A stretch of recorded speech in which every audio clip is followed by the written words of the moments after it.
Retour en Bourgogne pour la suite de cette soirée spéciale élection départementale sur France 3 avec des résultats et des invités avec nous. Nous ont rejoint Ludovic Rochette, bonsoir, vice-président UMP du Conseil général et candidat sur le canton de Dijon 4. Et puis Christian Launay, président du groupe FN au Conseil régional, bonsoir à vous, candidat également sur le canton de Blanzy. Céline Maglica pour le Parti socialiste nous rejoint dans les minutes à venir. Les résultats d'abord avec en préfecture de Mâcon Damien Boutillier, résultats sur le canton de Louhans. Damien. Exactement, un canton très attendu, celui du président du Conseil général sortant Rémy Chatron et de sa colistière Sabine Schaeffer qui se font distancer 30,81%. Et c'est l'UMP Mathilde Chalumeau, Anthony Vado qui arrive en tête avec 48,48%, soit 1473 voix d'écart. Et puis dans la série des triangulaires, je vous en donnais 3 tout à l'heure, il y en a 2 autres. Une quatrième, c'est parti pour Pierre de Bresse, où c'est Aline Gruet avec son colistier 35,74%, suivi par la gauche 32,40% et Sébastien Loin du Front National 31,86%. Autre triangulaire, Cuiseaux, c'est la gauche qui arrive en tête, Frédéric Canard, conseiller général sortant, avec son binôme 35,79%, suivi du binôme de droite 34,20% et puis le Front National qui s'accroche à 30,01%. Et puis à Givry, un duel droite-extrême droite en prévision. Sébastien Martin et Dominique Lanoiselet arrivent en tête avec 45,74%, talonné par le Front National 21,23%. Autre résultat au Creusot 2, où cette fois c'est le Front National qui sera face au PS. Le PS arrive en tête, 40,75% pour Evelyne Couillereau et son colistier. Quant au Front National, 23,36%. Autre résultat à Digoin, cette fois c'est un duel entre Fabien Jeunet avec Édith Pérodin face à Philomène Bacot et Jean-Paul Drapier. 41,18 pour la droite, 27,96 pour la gauche. Et puis pour finir, Montceau-les-Mines, duel classique gauche-droite, 35,29% pour les candidats de droite, suivi par la gauche à 29,66%. Voici pour les résultats. Merci Damien. Éric Sicot sur ce département de la Saône-et-Loire. Oui, Damien Boutillier nous parlait au tout début du score du président sortant, Rémy Chatron, qui fait un score très bas, 30,8% contre le candidat UMP, 48,48%. C'est un peu le symbole de ce département qui est la gauche est très en difficulté dans ce département. Il y a au moins 4 cantons qui pourraient basculer d'après ce qu'on voit pour l'instant. Louhans, Digoin, Autun, Mâcon 1, et de nombreuses triangulaires qui restent très incertaines. Et on se posait des questions aussi sur les cantons bressans, parce qu'il faut se souvenir que lorsque le Conseil général de Saône-et-Loire avait basculé, ça avait beaucoup été sous l'impulsion d'Arnaud Montebourg et qu'un certain nombre de cantons de Bresse étaient tombés un petit peu comme des dominos qui avaient entraîné la chute de la majorité de René Beaumont à l'époque. On regardait précisément le résultat de Frédéric Canard dans le canton de Cuiseaux, parce qu'il avait été le symbole dans le symbole, Frédéric Canard, parce qu'il avait battu à l'époque René Beaumont. Il y a une triangulaire et un résultat finalement peut-être moins difficile que ce que l'on pensait, parce qu'il faut se dire aussi que des cantons ont été impactés par le redécoupage et qu'en l'occurrence Frédéric Canard c'est quelqu'un qui est très impacté par le redécoupage et dans une situation beaucoup plus difficile qu'il ne l'était précédemment. Et on peut noter que c'est l'un des départements où il y a finalement le moins de duels avec le Front National. Contrairement à Lyon, on en reparlera, mais on peut d'ores et déjà l'annoncer pour la suite de cette tranche où il y a beaucoup de duels avec le Front National pour le deuxième tour. Et nous partons justement pour Lyon. Nathalie Baffer nous attend en préfecture d'Auxerre. Nathalie, pour de nouveaux résultats. Absolument, et je commence par ce premier élu dans Lyon, dans le canton du nord de Lyon, le Gâtinais en Bourgogne. L'UMP Jean-Baptiste Lemoine est élu dès le premier tour avec 59,21%. Jean-Baptiste Lemoine associé à Delphine Grémy, un résultat attendu puisqu'il n'avait que 2 candidats UMP face au FN. Il est donc élu dès le premier tour. Sur le canton d'Auxerre 2, ce sera un duel entre l'UMP et le Front National. Robert Bidot associé à Malika Ounès donc obtiennent 36,72%. Et ils seront donc face à Julien Guibert et Sylviane Bourgeois. Julien Guibert, vous en rappelez, c'était le candidat qui avait raté d'un cheveu le second tour des municipales à Auxerre l'an dernier. À Auxerre 3, c'est l'UMP qui est en tête avec Christophe Bonnefond et Isabelle Joaquina qui seront là. Ce sera un duel face au Parti Socialiste. Souad Aouami, Daniel Loubraneski obtiennent 27,51% duel. Donc UMP PS sur Auxerre 3, Brinon sur Armançon, C'est donc là le Front National, une fois encore, qui arrive en tête, 36,04%. Claude Dacier et Monique Fernandez. Ils seront opposés à un binôme UMP, Jean Marchand, Catherine Maudet, 30,49%. À Sens 1, c'est Gilles Pierremont, le sortant d'hiver droite, qui n'a pas donc eu l'investiture de l'UMP, qui obtient avec Daniel Gisèle 31,43%. Et il sera opposé au Front National là encore. Raphaël Ponroy, Gabriel Delmont obtiennent 25,84%. À Avallon, c'est l'UMP qui est en tête. Xavier Courtois et Sonia Patouré obtiennent 30,39%. Ce sera une triangulaire là à Avallon, face donc au Parti Socialiste et au Front National. 27,80 pour le Parti Socialiste et 28,31 pour le Front National. Enfin, à Villeneuve-sur-Yonne, un duel Front National PS. Le sortant, le maire de PS de Villeneuve-sur-Yonne, Cyril Boulot et Liliane Lavaux obtiennent 27,1%. Et c'est donc le Front National qui est en tête. Erika Rosé et Claude Thion, 35,02. Duel donc FN-PS à Villeneuve-sur-Yonne. Merci Nathalie Baffer depuis Auxerre. Un FN fort dans Lyon. Constat ce soir. Un FN fort dans Lyon, on en a beaucoup parlé dans la première tranche, et un FN qui s'engouffre aussi dans les divisions de la droite de Lyon. On l'avait dit, c'est un des enjeux de cette soirée. Est-ce que entre l'UDI et l'UMP, il y a quand même, alors même si elle est souterraine, une guerre pour reprendre ou pas la présidence du Conseil général.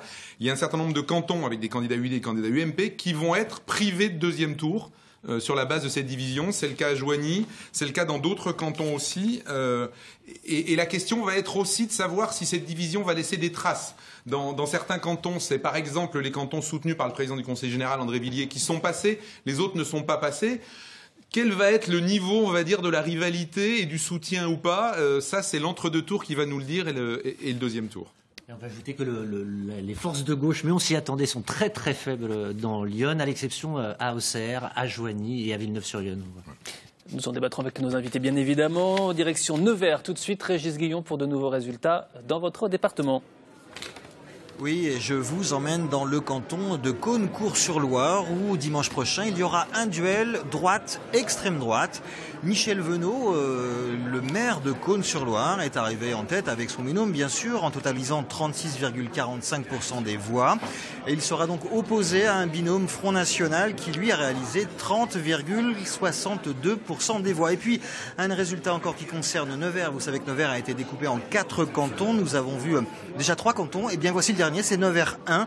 Nevers 1 où là la gauche arrive en tête, incarnée par le conseiller général sortant Jean-Louis Balleret avec 35,57% des voix. Et il sera donc au second tour contre un binôme Nièvre à venir. Vous savez, c'est ce mouvement initié par le maire de Nevers qui avait lancé lui à l'occasion des municipales Nevers à venir. Il voulait réitérer et envoyer comme ça des candidats venus d'un peu tous les coins, mais sans étiquette, voilà, venir défendre cette bannière Nièvre à venir. Et bien donc, il y aura ce duel dimanche prochain entre l'EPS, pour faire simple, et Nièvre à venir. Et alors, ce qui sera intéressant de savoir aussi, c'est que va décider le maire de Nevers. Va-t-il appeler à voter pour des candidats de gauche lorsqu'ils seront opposés aux candidats du Front National? Je pense par exemple à Nevers 2, où là, le FN est arrivé en tête avec 16 voix d'avance par rapport à la candidate et au binôme socialiste et de gauche et à la candidate sortante Delphine Fleury. Voilà, question à poser, mais je crois que Denis Thuriot et d'autres invités viendront bientôt s'exprimer à ma place ici en préfecture de Nevers. Vous êtes au courant. Merci beaucoup Régis. Commentaire sur la Nièvre, Lilian? Difficile pour l'instant de faire des comptes précis pour savoir si on est ou pas dans une situation de bascule pour la Nièvre. L'exemple par exemple du canton de Caunes-Cours-sur-Loire, dont le PS va être éliminé, c'est quand même rare dans la Nièvre.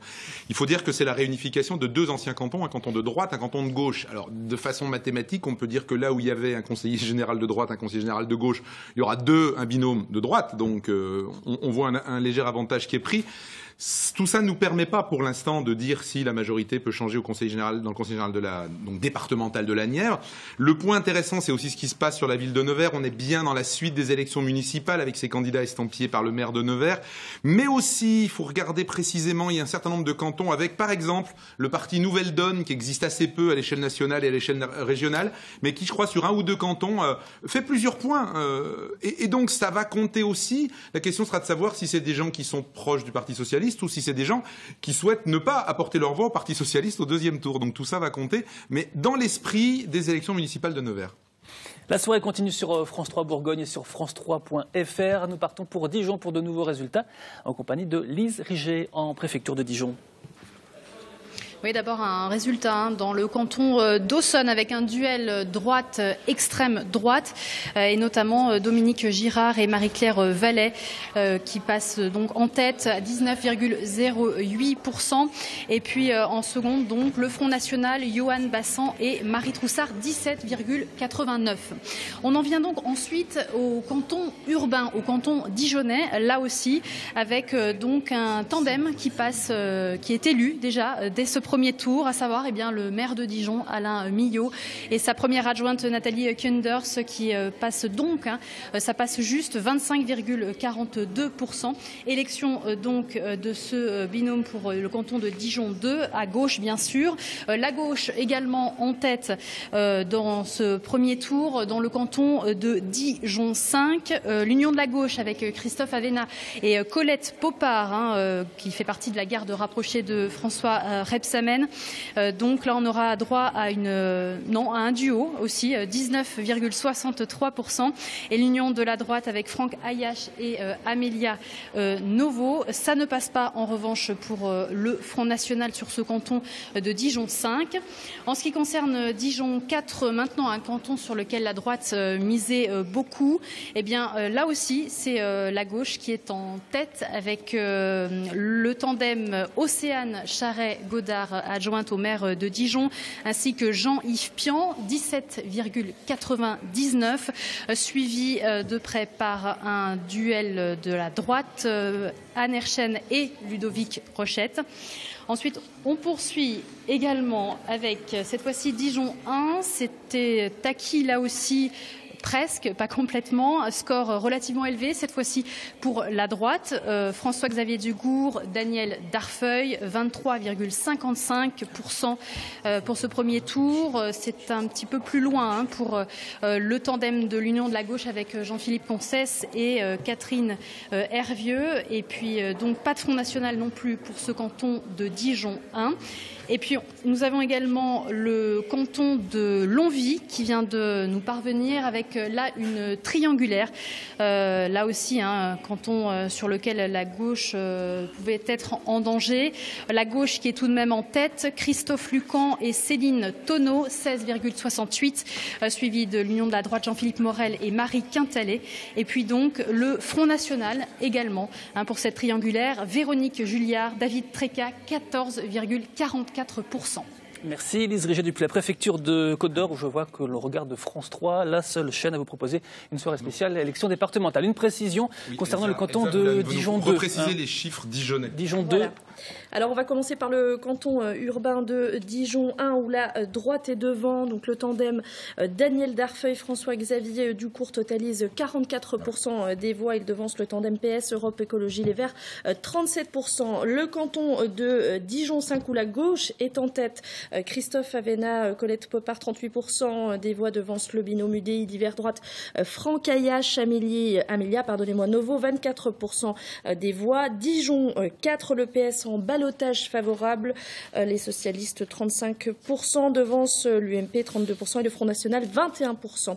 Enfin, Dijon 2, duel gauche-droite dans ce canton au deuxième tour. Le maire de Dijon, on l'a dit tout à l'heure, Alain Millot et sa première adjointe Nathalie Kunders sont en tête avec 48% des suffrages. Ils seront opposés au deuxième tour à Emmanuel Bichot, UMP, et Laure Jaillet d'hiver droite. Le tandem recueille 31% des voix. Il y a donc bien un deuxième tour sur ce canton de Dijon 2. Voilà. Éric Sicot. Céline Maglica qui nous a rejoint. Bonsoir. La gauche résiste bien sur Dijon. Oui, tout à fait. On n'a pas votre résultat à vous, par contre. Alors, je crois qu'on est autour de 38-39 et qu'on sera face au Front National au deuxième tour. Sur Dijon 6. Sur Dijon 6. Mais effectivement, ce que l'on constate, c'est que sur Dijon, les candidats résistent bien parce qu'un vrai travail de proximité a été fait. Ce sont des élus de terrain, des élus qui ont montré leur capacité justement à s'adresser aux citoyens, aux citoyennes. Je crois qu'il y a un gros travail de terrain qui a été réalisé, un gros travail de proximité et qu'on a su aussi parler dans ces cantons du département, ce qui n'a pas été le cas partout, de ses compétences. Et on a su rappeler les valeurs de solidarité, de fraternité. Et le conseil départemental, puisque c'est comme ça qu'il va s'appeler maintenant, eh bien, ses compétences, c'est autour de l'action sociale. Et ça touche la vie des gens au quotidien. Et je crois que les candidats dijonnais et de l'agglomération ont su montrer qu'ils étaient capables de faire ce travail. Ludovic Rochette, canton de Dijon 4, c'est le vôtre. Vous êtes en deuxième position après ce premier tour avec 180 voix de retard sur le binôme de gauche. Le Front National n'accède pas au deuxième tour. En gros, il y a 1200 voix du Front National sur la table. Quelle est votre position, à vous, après ce premier tour, par rapport aux électeurs qui ont fait le choix du Front National dans cette élection? Il y a un autre facteur aussi, c'est l'abstention. Parce qu'on est sur un électeur sur deux qui s'est déplacé aujourd'hui. Et je pense déjà à eux qui doivent venir le 29 mars prochain pour montrer qu'ils vont nous faire confiance à Anne Herchins et moi-même. Et puis, concernant la campagne, on a eu quand même affaire à des candidats fantômes. Les candidats FN. Vous en avez un à côté de vous. Oui, sur mon canton, je peux vous dire que ce sont des candidats fantômes. Et je veux bien distinguer ce qui est du FN et de leurs candidats et l'électorat. Parce que bien sûr, que je pense que vous l'avez vu aussi sur votre canton, on a rencontré de la colère, on a rencontré des attentes. Et ce résultat-là me surprend pas beaucoup. Je suis d'ailleurs très content, moi, de ce résultat sur le canton de Dijon 4, parce qu'on est en situation de gagner ce canton de Dijon 4, alors que le découpage au départ n'était pas fait dans ce sens. Donc notre résultat est vraiment positif. On peut peut-être poser la question au Front National. Bon, on a un représentant ici de la Saône-et-Loire, mais vous pouvez nous parler quand même de ces situations, comme sur ce canton-là, où il n'y a plus de candidats FN. Qu'est-ce que vous dites aux électeurs qui ont voté pour vous au premier tour, finalement? D'abord, les candidats fantômes, monsieur, ce sont d'abord les candidats du peuple. Hein, ce ne sont pas des apparatchiks. Ce sont des gens qui représentent le peuple dans toutes ses composantes et aussi et qui portent des plaintes que ni l'UMP ni le PS n'ont pris en compte jusqu'à présent. Mais je voudrais, si vous me permettez, en guise de préliminaire, dénoncer le terme d'extrême droite, parce que c'est une appellation qui me paraît sinon malveillante, du moins péjorative. Je rappelle que la préfecture ne classe pas le Front National parmi les formations d'extrême droite. Nous sommes peut-être d'extrême droiture ou d'extrême fidélité à la France et aux Français, mais en aucun cas nous ne sommes extrémistes, ni dans nos propos, ni dans nos... C'est les origines du Front National qui font que c'est un parti d'extrême droite. Oui, oui peut-être, mais je vous rappelle qu'officiellement, nous sommes Front National, droite nationale, si vous voulez, ou sociale, mais extrême et extrémiste, non. Certains candidats ont quand même eu un certain nombre de soucis. On peut prendre un candidat d'Is-sur-Tille en Côte d'Or, on peut prendre un candidat de Lyon qui a fait l'apologie de Breivik sur sa page Facebook quand même. Pardonnez-moi, mais... Eh bien, Monsieur Mellet, ces candidats seront sanctionnés. Ils n'ont pas été avant l'élection. Mais parce qu'on ne peut pas invalider une candidature dans la mesure où elle a été déposée en préfecture. On peut retirer une étiquette ou une investiture. On peut retirer une étiquette. Ces personnes seront sanctionnées, suspendues, voire exclues. Mais c'est pas tout à fait le cas. C'est pas tout à fait la pratique dans les partis qui nous gouvernent. On s'aperçoit, par exemple, que des personnes qui sont régulièrement mises en justice, Juppé, Balkany, Dassault, eh bien, continuent de pavoiser et d'occuper des places prééminentes, y compris au PS d'ailleurs, entre Cambadélis, Julien Drey, Harlem Désir. Mais sur le fond, je voudrais quand même, tout de même. Vous n'avez pas répondu à ma question quand même. Et j'en termine. Non, c'est M. Mellet qui me parlait du dérapage. Et j'en termine sur le fond concernant. Écoutez, lorsque M. Cahuzac ou M. Thévenoud se mettent en délicatesse avec la loi. Est-ce que pour autant, on sait que quand il y a une institution, il y a des hommes, et quand il y a des hommes, il y a de l'hommerie. Est-ce que pour autant, ça disqualifie le Parti socialiste et son programme? Moi, je n'assimile pas les comportements des personnes avec un programme. Et je voudrais bien qu'on en fasse de même pour nous. Pour le deuxième, revenons à la question d'origine. Pour le deuxième tour. Parce que c'était quand même ma question à l'origine. Qu'est-ce que vous dites à des gens, vos électeurs? exemple du canton de Ludovic Rochette, où le Front National n'accède pas au deuxième tour? Écoutez, on appelle les partis au pouvoir, l'UMP ou le PS, enfin l'UMP en l'occurrence, puisqu'il est en concurrence avec le PS, appelle au changement. Mais en fait, ça ne va pas changer. Une élection d'un conseiller départemental de plus, ça ne va pas changer grand-chose. Parce que les deux formations, qui sont apparemment concurrentielles, les deux formations disposent du même logiciel fondamental. Ils sont tous les deux européistes, ultralibéraux, immigrationnistes. Donc, en fait, ils ont clairement abandonné le peuple et la nation. Nous parlons de canton, concrètement, d'élections locales. Concrètement, je pense concrètement, sur ce canton-là, vous appelez à faire quoi? Concrètement, on sait très bien que les consignes de vote sont pas toujours suivies des faits, qu'il faut que les personnes votent en leur âme et conscience. Mais dans mon cas, moi, je m'abstiendrai au second tour. Ah ben, ça a été long, mais on l'a su. Bien. Vous voulez réagir? Oui, parce que la Côte d'Or est bien loin, là. D'ailleurs, aussi loin dans les documents de votre parti, parce que la Côte d'Or n'est citée aucune fois dans vos documents. Et là, ce soir, on parle des départementales. Vous parlez de quoi, M. Rochette? De vos documents, et vous verrez. Ah, mais on a... Et je me permets de finir. Et on a des projets, là, différents, face à face, parce qu'on s'oppose au sein du Conseil général et je l'espère prochainement au Conseil départemental. On a des projets bien différenciés. Bien différencié. Et le 29 mars prochain, eh bien... C'est-à-dire par exemple, on n'est pas d'accord sur les moyens qu'on a mis en œuvre sur la fraude sociale et sur la lutte qu'on a mis en place. La fraude, ça c'est la tarte à la crème. On poursuit, on va partir dans Lyon, parce que Guillaume Larrivé... C'est des postures locales qui ne sont pas dénoncées au niveau national. Nous y reviendrons. Absent, ça, on ne peut pas dire l'inverse. Nous partons pour Lyon, pour que tous les départements soient représentés, direction Lyon, avec le député UMP de Lyon, Guillaume Larrivé, qui nous attend. Bonsoir Guillaume Larrivé, vous êtes en direct d'Auxerre. L'UMP qui fait face à un front national fort dans ce département de Lyon aujourd'hui. Le premier message des Français en général et des habitants de Lyon en particulier aujourd'hui, c'est un message d'exaspération, un message de colère contre le gouvernement socialiste. Il faut bien voir que depuis 3 ans, le Parti socialiste a abîmé la France, a affaibli les Français. Et ce qu'ont voulu dire aujourd'hui les Français en général et les habitants de Lyon en particulier, c'est d'abord cela, un carton rouge au Parti socialiste. Première remarque. Deuxième remarque, l'UMP-UDI, la droite, arrive en tête lorsqu'elle est unie. Et moi, ce soir, très simplement, je veux lancer un appel.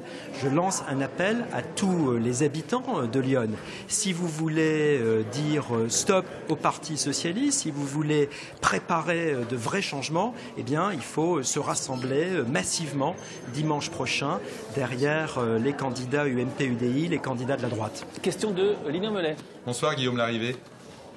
Bonsoir. On sait que dans Lyon, il y a eu un certain nombre de cantons avec des candidats de l'UMP, des candidats de l'UDI, que ça a parfois empêché certains d'accéder au deuxième tour.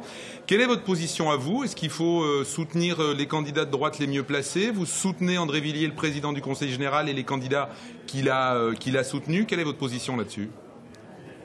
Alors, ma position, elle est extrêmement simple. Je suis député de droite, uni, allié avec le centre droit pour lutter contre le Parti socialiste. Et ce que je constate, c'est très simple. Lorsque la droite est unie, elle gagne. J'en fais la démonstration dans la plupart des cantons de Lyon, y compris d'ailleurs dans notre ville d'Auxerre ici, où le maire socialiste d'Auxerre enregistre un échec très important pour lui, puisque ses adjoints, les adjoints au maire socialiste, sont en très mauvaise position au second tour, quand ils ne sont pas d'ailleurs éliminés dès le premier tour. Lorsque la droite part au combat uni, lorsqu'elle incarne une volonté, un renouveau, une envie de travailler, une envie de bosser, pardonnez-moi cette expression familière, de bosser, oui je le dis, au service de nos concitoyens, eh ben on gagne. C'est la leçon de ce premier tour. Et moi j'appelle encore une fois les habitants de Lyon à amplifier ce mouvement.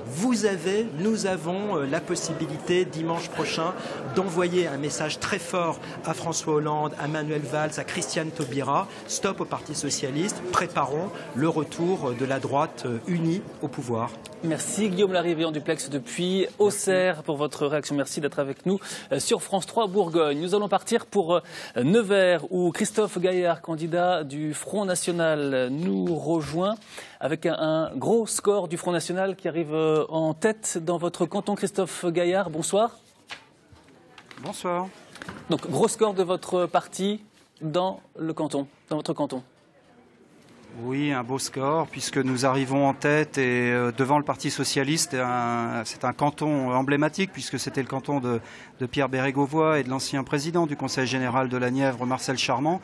Donc c'est avec une grande satisfaction que je reçois ces résultats à l'instant. Et en même temps, le deuxième tour risque d'être très très difficile pour vous. Qu'est-ce que vous dites aux électeurs qui ont voté par exemple pour Monsieur Benchmark? Qu'est-ce que vous leur dites pour qu'ils viennent voter pour vous ce soir? Bon, écoutez, je crois que la majorité des électeurs a conscience qu'il y a un certain nombre de problèmes et je crois qu'ils vont se décider finalement en conscience. Et moi, j'ai pas de particularisme à dire aux électeurs de gauche ou de droite. J'ai pas d'informations précises à leur dire. Simplement leur dire, écoutez, le Front National, vous l'avez élu à Nevers. Je suis le représentant du Front National à Nevers. Je suis élu au conseil municipal. Les habitants de Nevers et au-delà voient mon travail au quotidien. Et puis, il y a une réelle différence, un vrai clivage entre le Parti socialiste, évidemment, et le Front National. Et c'est ce que les gens veulent. Aujourd'hui, on dit que les gens ne s'intéressent plus à la politique. Je crois que aimer moins, c'est quand même aimer encore un peu la politique.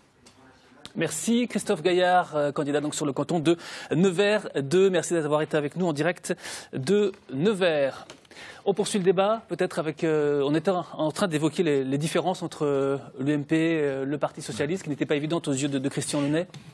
On peut peut-être donner le résultat de Dijon 6, puisqu'on a Céline Maglica sur notre plateau et qu'on ne l'avait pas encore. Je ne sais pas, Elisa, si vous êtes en mesure de nous le donner. Alors, on vient de me l'apporter. J'ai un peu plus de chance que vous. André Gervais et Céline Maglica font donc 39,4% des voix dans ce canton de Dijon 6. Et c'est Édouard Cavin, qui est le patron du Front National en Côte d'Or, et Marie-Jeanne Ligné, qui arrive en deuxième position avec 29,4%. Ce sera donc un duel contre le FN. On a presque envie de dire que ça vous avantage presque, Céline Maglica, cette configuration-là? Alors moi, être contre un parti qui n'est pas républicain, non, ça ne m'avantage pas. Moi, je tiens tout d'abord à remercier les électrices et les électeurs qui nous ont fait confiance, qui se sont mobilisés, et je les appelle vraiment à se mobiliser le 29 mars. Parce que nous ne sommes pas face à un parti traditionnel qui voudrait faire croire qu'il n'est pas d'extrême droite. C'est un parti qui, effectivement, est un parti fantôme, que nous n'avons pas du tout vu dans la campagne. À part quelques affiches, il n'y a eu aucune présence sur le terrain, aucune proposition concrète. On nous parle sans arrêt de politique nationale. Mais on est dans une élection départementale, et cette élection départementale, elle touche la vie des gens. Elle touche les personnes handicapées, elle touche les personnes âgées, la petite enfance, les collèges, les transports, la voirie. Ce sont des choses concrètes. Et nous, on propose des choses concrètes. Effectivement, nous n'avons pas le même programme que la droite. Nous pensons qu'une autre politique départementale est possible, avec au cœur de toutes les solidarités, les valeurs de fraternité, les valeurs républicaines que nous aussi nous portons.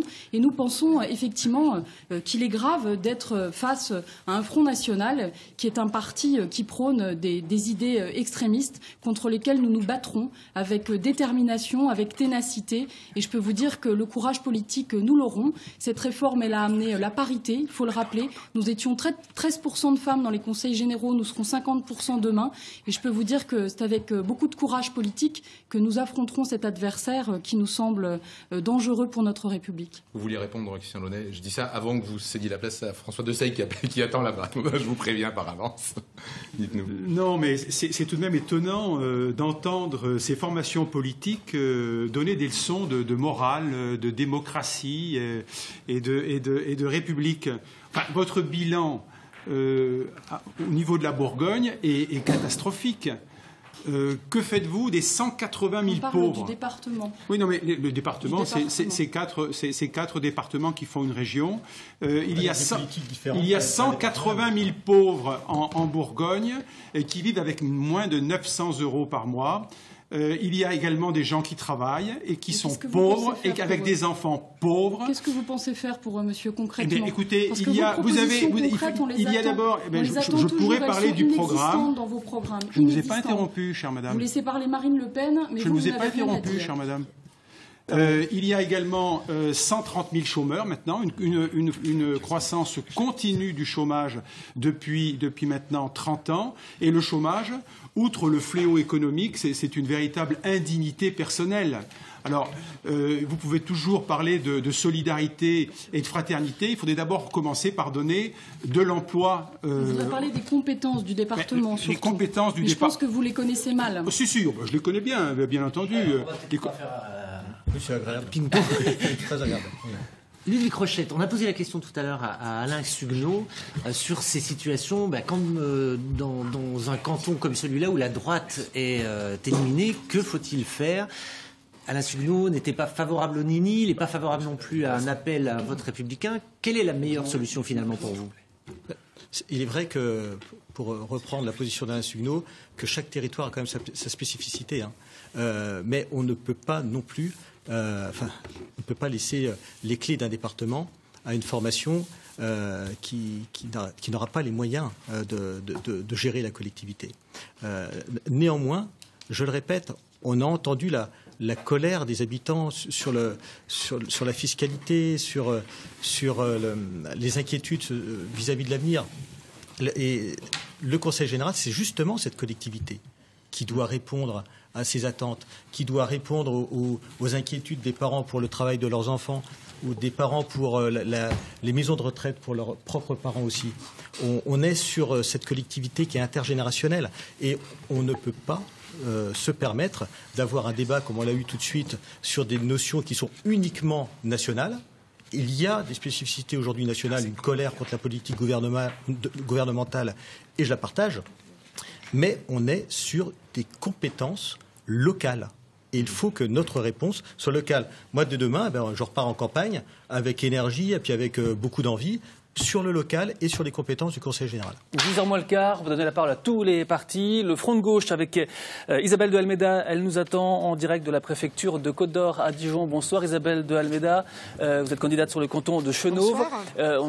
Première réaction d'abord sur ces résultats en général. Sur les résultats en général, malgré une abstention qui était moindre que celle qui était attendue, moi je pense que la crise politique est encore là, puisqu'il y a quand même une grande partie de nos concitoyens qui ne sont pas déplacés, donc il y a une défiance, il y a beaucoup d'indignation et de colère parmi les gens, moi que j'ai rencontrés dans la campagne, donc je pense que les résultats que nous avons ce soir ne sont pas des résultats qui représentent l'espoir et qui puissent porter une alternative pour le moment à gauche dans le pays. Question d'Éric Sicot. Est-ce que c'était une bonne stratégie finalement de mettre des candidats partout face aux forces de gauche quand on voit finalement la relative faiblesse de vos scores, à l'exception de Saint-Vallier en Saône-et-Loire où là le Front de gauche est en tête? Varennes-Vauzelles, Varennes-Vauzelles aussi, et dans le pays, il y a des cantons, même en Côte d'Or, où le Front de gauche a permis à des électeurs de se déplacer et d'affirmer des propositions, aussi bien celles de protéger les politiques publiques des départements, parce que je crois que c'était ça l'enjeu, mais aussi de créer une alternative à gauche, une alternative aussi à la politique du gouvernement, et en même temps de contrer la droite et l'extrême droite. Donc la question n'était pas de présenter nous-mêmes, et je suis une candidate de gauche, donc je ne me présentais pas contre les forces de gauche, puisque je suis une candidate d'une des forces d'un rassemblement de la gauche. Et on peut voir dans tout le pays quand même des rassemblements un peu différents. Et donc pour le deuxième tour, il y aura une consigne claire ? Notre volonté, nous, c'est de créer un espoir à gauche, une alternative à la politique gouvernementale et à celle de la droite et de l'extrême droite. Donc ce n'est pas c'est pas en favorisant la droite et l'extrême droite qu'on pourra recréer de l'espoir. Donc notre consigne, oui, c'est évidemment le rassemblement de tous les électeurs de gauche pour battre la droite et l'extrême droite. Merci beaucoup Isabelle de Almeida, et vous parlez de l'extrême droite justement. Le score du Front National était à suivre de près sur le canton de Brazé-en-Plaine, puisqu'aux européennes, le parti était arrivé en tête dans 37 des 38 communes du canton. Le FN présent au deuxième tour face à la majorité départementale. Vous voyez les scores dans ce canton de Brazé-en-Plaine. Ambiance à la salle des fêtes de Brazé tout à l'heure avec Anne Berger et Tiffaine Pfeiffer. C'était la fête aujourd'hui, à Brazay-en-Plaine, mais pas pour tout le monde. Dès le dépouillement des premiers bulletins, la tendance se dessine. Point de Lepot, Bernier-Quentin. Bernier-Quentin. Et quand les résultats des communes arrivent, c'est le candidat du Front National qui a le sourire, à côté du secrétaire départemental du FN. Sur le terrain, on a des très bons retours. Ça s'est très bien passé, une bonne campagne. On a affaire à des personnes qui ont un bilan. Ça peut être positif ou très négatif. Et nous qui amenons des choses nouvelles. Comme en 2004 et en 2011, dans l'ancien canton de Saint-Jean-de-Laune, une qualification pour le deuxième tour se profile pour le candidat FN, face cette fois à la conseillère générale sortante de Sœurs, Emmanuelle Coin, pas surprise du scénario. Effectivement, c'est le scénario que j'avais imaginé. Il y avait eu quand même des élections, même si elles étaient européennes, donc peut-être plus éloignées de nos concitoyens. On ne sait jamais quelle part va prendre, je dirais, la notoriété locale. Pour autant, ça semblait quand même s'inscrire dans le périmètre du territoire. À bientôt 20h, la candidate socialiste Chantal Bouvray attend son colistier, Alain Becquet, le maire de Sœurs. Elle veut connaître tous les résultats pour s'exprimer. Mais dans les rangs de la gauche, on s'inquiète. Voilà pour le canton de Brazay-en-Plaine en Côte d'Or. François Desailles nous a rejoint. Bonsoir. Bonsoir. Pour le MoDem, question Éric Sicot. Peut-être sur les résultats généraux, on voit que le FN est largement en tête, notamment dans Lyon, dans beaucoup de cantons. Est-ce que finalement les partis politiques, dont le vôtre, vous n'êtes pas en partie responsable en disant il ne faut pas stigmatiser les électeurs, donc finalement les électeurs se disent c'est pas grave de voter Front National et ils vont voter Front National. Est-ce qu'il n'y a pas une part de votre responsabilité? Je ne pense pas que vous puissiez m'accuser d'avoir dit une seule fois de voter Front National. Je ne dis pas vous, je dis les partis politiques. Les partis politiques, s'il y a un parti qui s'oppose justement, je comprends bien les Français, UMP, PS, on en a assez, on veut le changement, l'alternance, même si ça vote UMP, PS, il y a un bastion, c'est sûr, mais quand on prend l'abstention, il y en a beaucoup qui ne veulent plus de ça. Qu'est-ce qu'ils font? Ils votent FN, pas de programme, on l'a vu au niveau départemental, il n'y a pas de programme. Quand vous regardez, c'est la photo des candidats et le verso, c'est la lettre de Marine Le Pen. Quand vous interrogez les gens, vous allez voter, je le vois dans mes patients, vous allez voter Marine Le Pen, mais le candidat de Marine Le Pen, c'est quoi le programme économique? On ne sait pas. Vous savez que c'est un programme d'extrême gauche? Ah bon? Vous savez que c'est un programme sociétal d'extrême droite, un programme économique d'extrême gauche? Les gens ne le savent pas, ça. Je veux dire, il y a un moment, il faut vraiment... Et ça, je l'ai fait. On n'a pas arrêté sur le terrain de le dire, de combattre cela, de proposer une nouvelle alternative. Je veux dire, on nous promettait 0,2, 0,5, 1%. Alors au niveau national, on donne les chiffres, mais ça ne veut rien dire parce qu'on est présent dans peu de cantons. Regardez les cantons de Côte d'Or. On nous disait Dijon 6, on va faire 1%. Le PS et l'UMP, c'est de manière un peu hautaine d'ailleurs, c'est parfois. C'est 5, pardon, Dijon 5. Dijon 5, c'était 1 ou 2%. Mon candidat, mon candidat fait 6,5%. C'est pour ça que j'étais déjà dans le score. Et on fait tout 5% à peu près partout, et plus de 5%. Et il y a même un score. Voilà. Je pense à Isabelle Losmaillard sur Saint-Apollinaire. On ne sait pas encore les résultats définitifs, mais elle était à 24,5% il y a quelques minutes. Je ne sais pas si ça va lui permettre de rester au deuxième tour. Là, on vous pose une question tout de suite, François Desailles. Déjà, nous combattrons le FN partout où on peut le combattre. Le canton de Dijon 5, votre binôme fait 6,55%. Alors qu'on lui promettait 1%. Deuxième tour, certes. Quelles sont vos consignes de vote, en sachant que vous êtes vous-même élu à Dijon avec le Parti socialiste au Conseil? Je suis élu avec départ François Rebsamen dans l'intérêt général des Dijonnais. Certes. Donc, et là, nous allons voir ce qui va se passer avec Marien Lovicki, Isabelle et puis Cécile Chevalier, et nous discuterons de cela. En tout cas... Donc on doit comprendre qu'il n'y a pas de consigne de vote automatique forcément en faveur du Parti socialiste. Dans certains cantons, ça sera peut-être, je ne peux pas dire ce qui va se passer dans le sud de la France. Est-ce que vous parlez de Dijon? Est-ce que ça signifie que l'exception dijonnaise où le MoDem était rangé avec le PS est terminée et que le MoDem se redéplace vers la droite? J'ai jamais dit ça. Non, mais c'est une question que je vous pose. Je n'ai jamais dit ça. J'ai dit simplement que nous considérons que les alliances ne doivent pas se faire d'un côté ou de l'autre, qu'il y a des gens... Les Français en ont assez de cela. D'ailleurs, la preuve, ils s'abstiennent ou ils votent FN avec des scores qui sont honteux. Voilà, donc il faudrait peut-être éviter de donner raison à des grands sportifs du PSG qui ont dit des choses néfastes sur la France. J'aimerais que les Français se ressaisissent parce que voter Front National, c'est une catastrophe. Donc on n'a jamais dit qu'on ne voterait pas avec l'un ou avec l'autre, mais c'est dans l'intérêt général qu'il faut arrêter de stigmatiser. J'entendais, je combats... J'aime bien Ludovic Rochette, mais on ne doit pas combattre le PS, on doit travailler avec eux parfois. on doit pouvoir travailler avec d'autres. Il y a des gens compétents des deux côtés. Travaillons ensemble et offrons une autre offre politique que toujours combattre un clan contre un autre qui nous emmène dans le mur. Voilà, c'est noté pour cette invitation à l'Union. Voyons si elle a réussi à droite, selon François Sauvadet. Sa réaction attendue depuis la préfecture de Côte-d'Or. Bonsoir François Sauvadet. Cette union de la droite, donc, a fonctionné selon vous pour ces élections départementales ? Ah oui, absolument. En Côte d'Or, elle a bien fonctionné. D'ailleurs, partout où il y a eu des dissidences, vous voyez que c'est l'union qui l'a emporté. Et donc, c'est d'abord cette force de l'union qui a permis, en France, d'abord d'adresser un signal très fort, mais aussi particulièrement en Côte d'Or.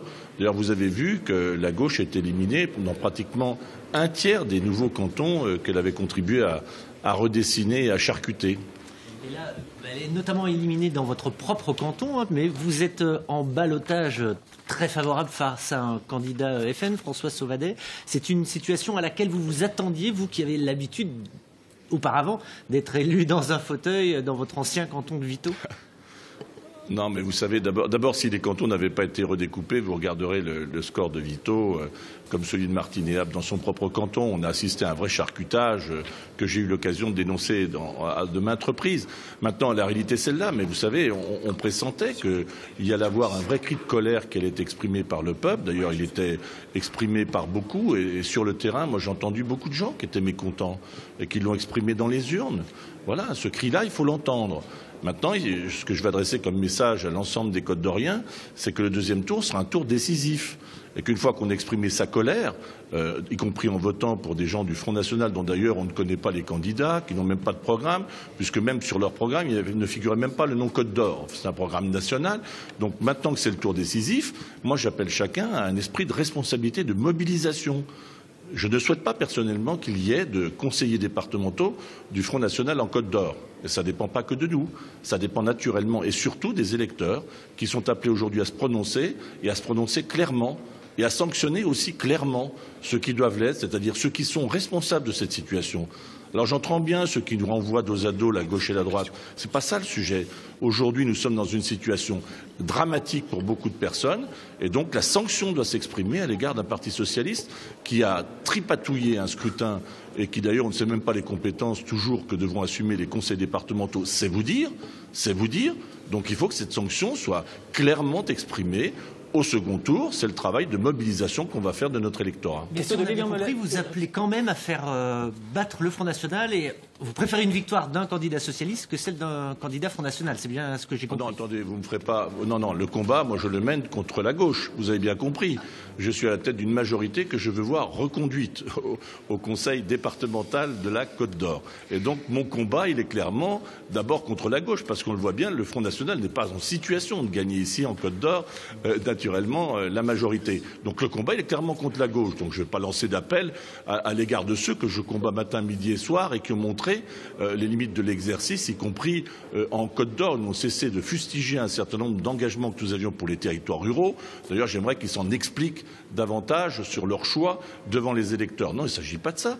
Il s'agit simplement de dire que je ne souhaite pas, personnellement, je le redis, qu'il y ait un conseiller départemental demain du Front National. Voilà, c'est assez simple. Donc c'est chaque électeur qui devra se prononcer en son âme et conscience. Et j'appelle tous ceux qui ne sont pas venus voter à se mobiliser s'ils veulent que demain, il y ait un grand projet, un vrai projet porté par une solide majorité unie pour l'avenir de la Côte d'Or, parce que c'est de ça dont il s'agit. On l'a compris. Je rappelle, un geste de mécontentement pendant 1 minute, ça va nous engager pendant 6 ans. Donc c'est un appel à la mobilisation et à la responsabilisation aussi des électeurs, passer ce moment de grogne que je comprends et que je partage parce que j'étais moi-même en colère par rapport à certaines décisions du gouvernement. C'est dit, merci François Sauvadet depuis la préfecture de Côte d'Or. J'entendais Céline Maglica bouillonner pendant entendant François Sauvadet. Oui, je bouillonne parce que je crois qu'à un moment donné, il faut être clair et responsable. Que j'entends, on a des projets politiques différents. Il faut les porter, mais il faut être clair dans cette élection et il faut clairement, j'aurais aimé vraiment que François Sauvadet dise clairement que la droite allait appeler à voter pour les candidats de gauche quand ils étaient face au Front National, comme moi, par exemple, avec André Gervais. Vous invitez à voter François Sauvadet qui est pourtant très très dur avec la gauche. Non, mais il est très dur avec la gauche, comme je suis très dur avec lui. Effectivement, nous avons des projets politiques différents. Nous ne menons pas effectivement la chasse aux fraudeurs, qui, je le répète, concerne 0,5% des allocataires du RSA en Côte d'Or. Nous avons un projet politique qui est fondé sur les solidarités, parce que c'est le cœur de métier d'un conseil départemental, c'est l'action sociale. Donc moi, j'appelle à la mobilisation des électeurs le 29 mars, et j'espère qu'effectivement, on saura se recentrer sur les compétences départementales et ne plus parler de charcutage, parce que moi j'ai un canton, je suis élue sur un canton qui est mixte, urbain et rural, et je le défendrai demain. Pour cette partie-là, merci Céline Maglica. Vous restez avec nous sur France 3. La soirée continue bien évidemment avec Carole Gessler et Francis Letellier. Dans un instant pour la synthèse nationale, retrouvons-nous dans un quart d'heure pour faire le tour d'horizon des résultats au plus près de chez vous en Bourgogne. À tout à l'heure.